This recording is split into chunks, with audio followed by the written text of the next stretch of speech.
Assalamualaikum warahmatullahi wabarakatuh. Kali ini saya akan melaporkan hasil dari pupuk eco farming. Itu pada tanaman padi lokasi di Tatak Lubuk, Tanjung Ampalu, Kecamatan Kota 7, Kabupaten Sijunjung. Inilah hasilnya. Umur 18 hari. Alhamdulillah hijau-hijau dan rumpunnya juga udah mulai tampak banyak anaknya. Baiklah, kita akan bandingkan nanti dengan padi yang menggunakan pupuk kimia. Dan inilah hasil dari pupuk kimia. Rumpunnya kecil-kecil.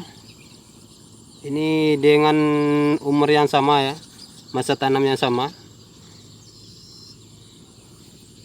Masih tampak kecil-kecil. Lokasi Tatak Lubuk. Oke.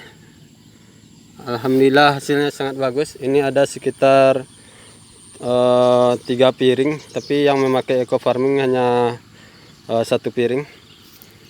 Dan ini yang tidak memakai eco farming. Ya. Daunnya kecil-kecil, agak melayu. Oke, terima kasih untuk laporan hari ini. Eco farming mantap. Assalamualaikum warahmatullahi wabarakatuh.